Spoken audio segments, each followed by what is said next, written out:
Good afternoon, everyone. Good afternoon. Please have a seat. Those who can, those who have a chair. Well, what a beautiful day, and it is so good to be with so many dear friends and so many extraordinary leaders. And of course, at the front and the most important of our leaders today, I have to acknowledge our President, Joe Biden, and him welcoming everyone to the White House. And Joe Biden, as everyone here knows, is a leader of courage and conviction and a fighter for freedom, justice, and equity for all Americans. Yes. And to the second gentleman of the United States, who I know is here, but I don't see him at the moment, my husband, Doug Emhoff, to the members of our administration and the members of Congress, including the members of KPAC, and all of the distinguished guests, including some who I welcomed last week for the first ever AA-NHPI night market hosted at the Vice President's residence. It is an honor to gather with all of you. The story of Asian Americans, Native Hawaiians, and Pacific Islanders is the story of America herself. During AA-NHPI Heritage Month, we honor the leaders who shaped the earliest days of our nation's history. From the 1800s, when Chinese Americans laid the tracks of the Transcontinental Railroad, to the South Asian Americans who worked on farms and lumber mills and strengthened the agricultural base of the Pacific Coast, from the Japanese Americans of the 442nd Combat Team who defended our freedom and liberty during World War II, to the Filipino Americans who helped lead the historic Delano Grape Strike, resulting in more fair pay and basic workplace protections for agricultural workers. And then fast forward to today, the leaders here and across our nation who continue to make history every day. This month and every month, we honor and celebrate the heroes upon whose broad shoulders we all stand. And as many of you may know, my mother arrived in the United States from India when she was 19 years old, by herself, never having been to America. My mother had two goals in her life: to raise her two daughters, my sister Maya and me, and to end breast cancer. She was a breast cancer researcher. My mother never asked anyone's permission to pursue her dreams. And it is because of her character, strength, and determination that within one generation, I stand before you as Vice President of the United States. Like so many, we were raised, all of us, to understand the value of hard work, the importance of community, and the duty we all have to have some level of concern and care about the well-being of other people, and our duty then to do something about it.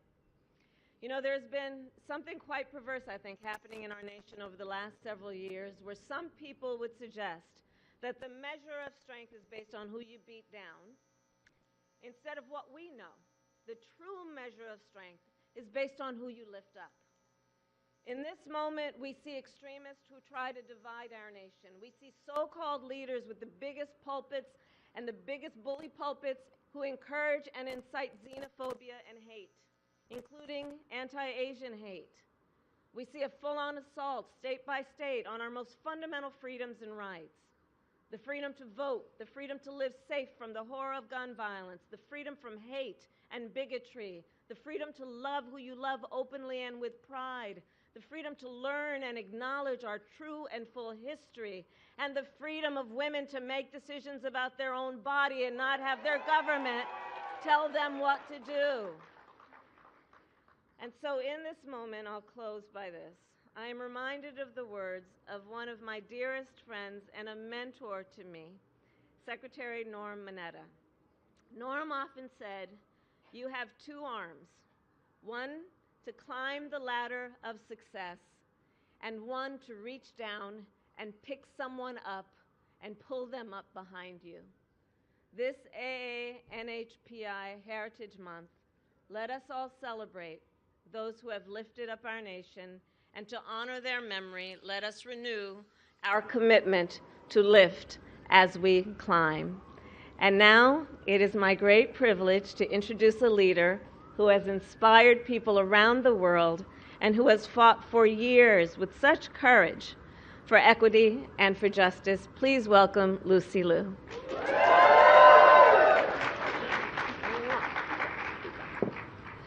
Good afternoon. Good afternoon.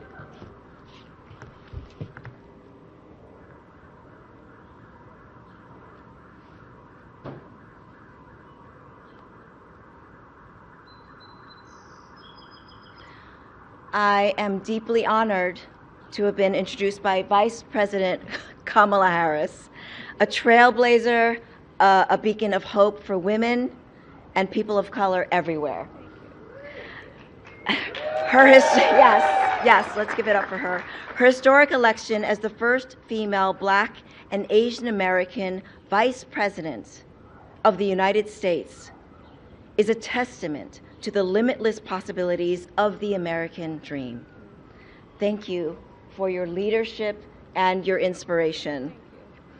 I was born and raised in New York with parents who both immigrated from China. And while we commemorate AANHPI Heritage Months here today, our household proudly celebrates it every month. My son Rockwell possesses a deep awareness of our roots, exuding a profound confidence in his identity. Now, this is truly remarkable to me, especially considering the contrast to my childhood, where I felt I had to keep things secretive and distance myself from my heritage in order to have a stronger sense of belonging. Now, as we gather to honor this heritage and in the Rose Garden at the White House, I am struck by the irony that once inhibited my own path towards fearlessness. Our journey as Asian Americans is deeply rooted in history, marked by resilience, perseverance, and the relentless pursuit of justice. From the struggles of our ancestors who first set foot on American soil to the generations that followed, we have contributed to the rich tapestry of this nation, shaping its history and its future. Throughout history, we have faced formidable challenges in asserting our rights, including the right to vote and be counted. When Chinese immigrants arrived during the California Gold Rush, we battled against discrimination and practices like the Chinese Exclusion Act of 1882, aimed at disenfranchising us. Despite these obstacles, Asian Americans have persisted in their fight for equality and representation. In 1943, there was a significant victory when this Exclusion Act was repealed. Subsequent decades saw the gradual dismantling of discriminatory policies. Today, as we confront the ongoing challenges of voter suppression and intolerance, we remain steadfast in our commitment to democracy, inspired by the sacrifices of those who came before us and fueled by the hope of a brighter future. It is against this backdrop of struggle and progress that I have the privilege of introducing a leader who embodies the values of equality, unity, and progress. A president who is a devoted husband, father, and grandfather, and believes, like we do, in the bond of family and the pride of our immigrant heritage. Mr. President, all of us here, including my son Rockwell, stand united with you, with open hearts and minds, to continue this journey of collaboration to celebrate AANHPI excellence. Esteemed guests, the 46th President of the United States, President Joe Biden.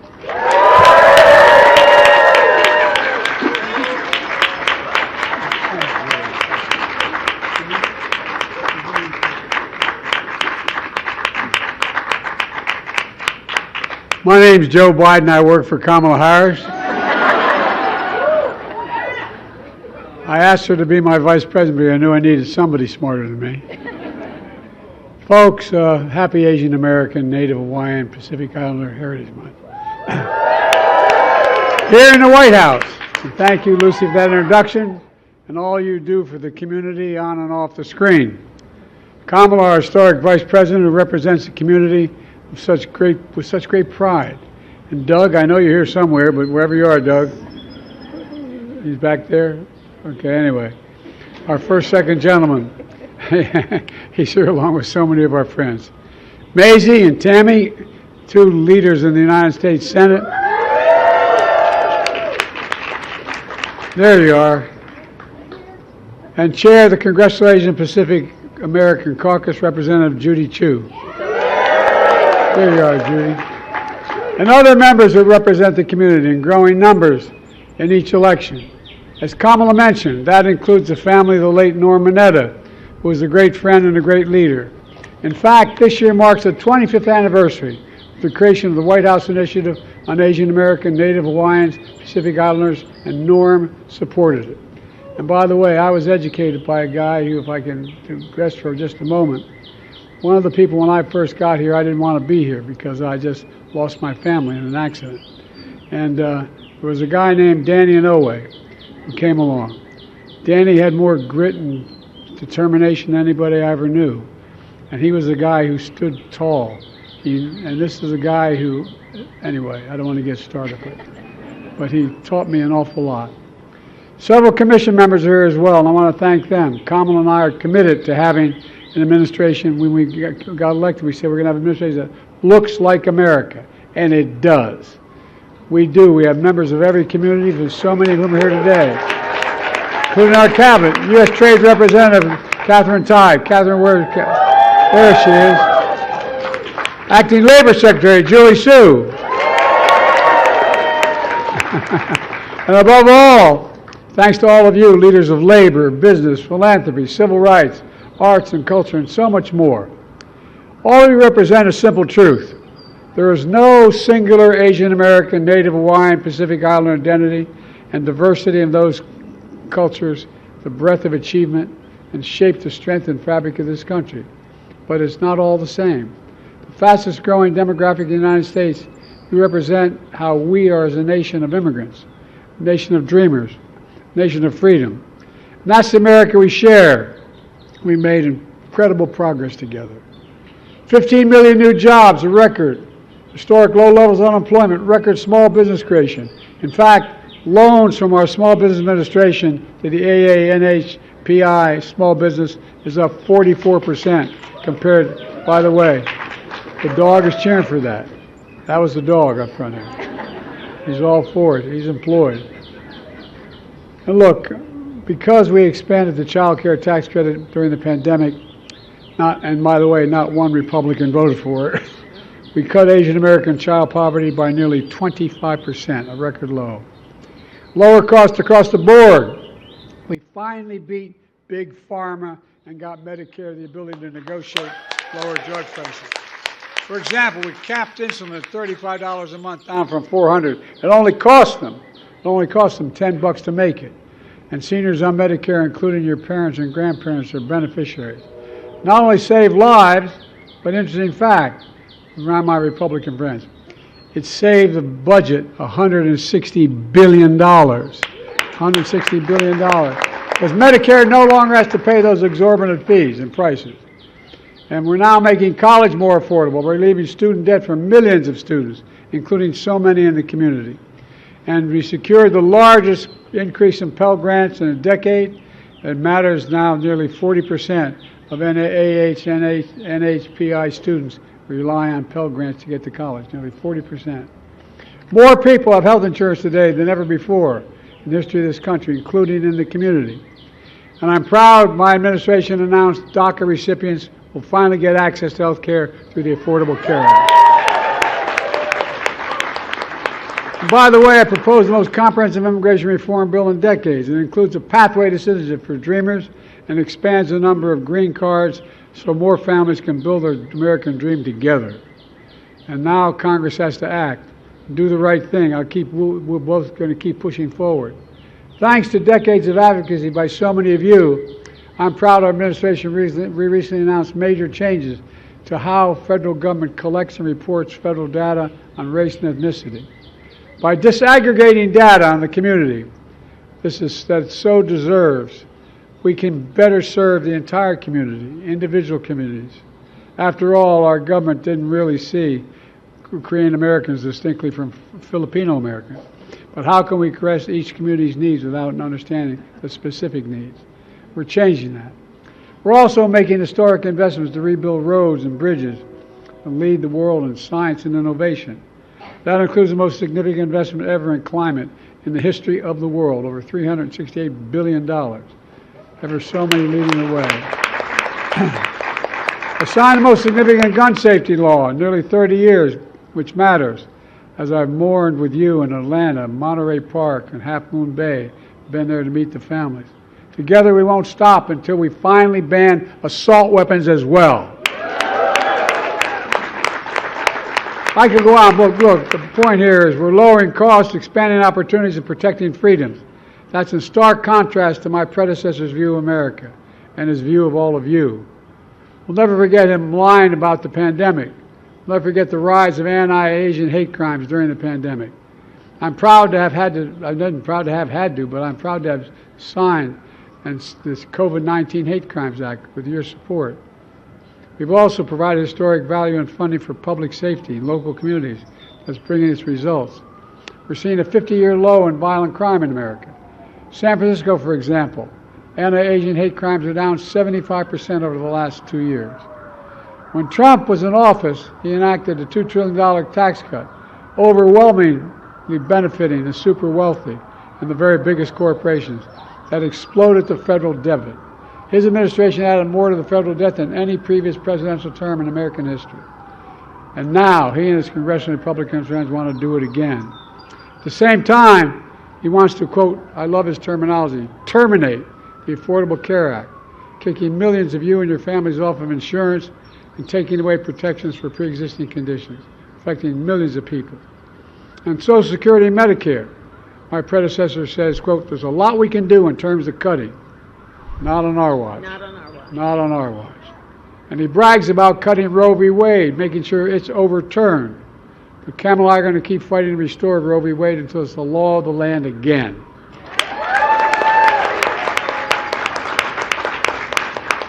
While we fight for comprehensive immigration reform, he calls immigrants rapists and murderers. He says they are not people. They are not people. He says immigrants are, quote, poisoning the blood of our country. Folks, my predecessor wants a country just for some of us. We want a country for all of us. Let me close with this. 2 years ago, I signed a landmark law to pave the way for the creation of the National Museum of Asian American, Native Hawaiian, Pacific Islander History and Culture. It matters. There are those who want to erase history, but together you're making history. We're making history. What I see in all of you, including some incredibly special people here today. Born in the Philippines, she came to America to follow her dreams. She started working at a restaurant at an airport before working her way up to become one of the best chefs in the world. And now, the first woman, Asian American executive chef of the White House, Chef Chris. Come here.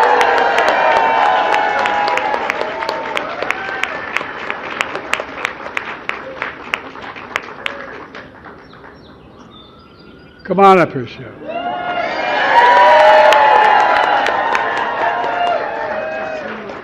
She is incredible. As a matter of fact, I was 20 pounds lighter when I came. Thank you very much. You deserve it. Love you too. Thank you. She's been here for over 2 decades, serving presidents of both parties. She's prepared dinners for heads of state, celebrities, from everyone from Super Bowl champions to everyday heroes. And above all, she's a world-class culinary leader who leaves you with a sense of wonder about America forever as a forever nation of immigrants. Look, the story all of you represent in one form or another. Maybe your family's been here for generations, or you're here for you're the first one here. Maybe you never thought you'd be here at the White House, but you are here at the White House, the people's house, your house, your house.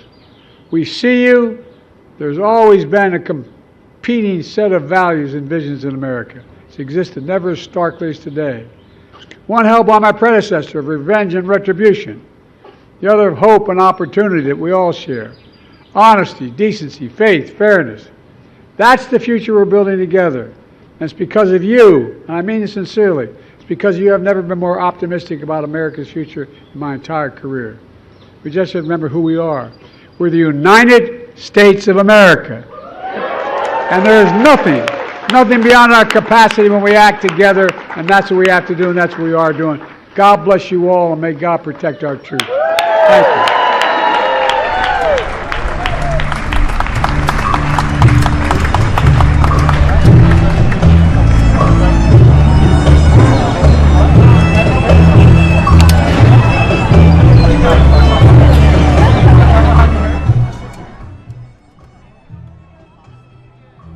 And that's it, guys. Thank you for joining us today. As you listen what US President Joe Biden said while delivering remarks at reception celebrating Asian American, Native Hawaiian and Pacific Islander Heritage Month at the White House. Thank you for joining us.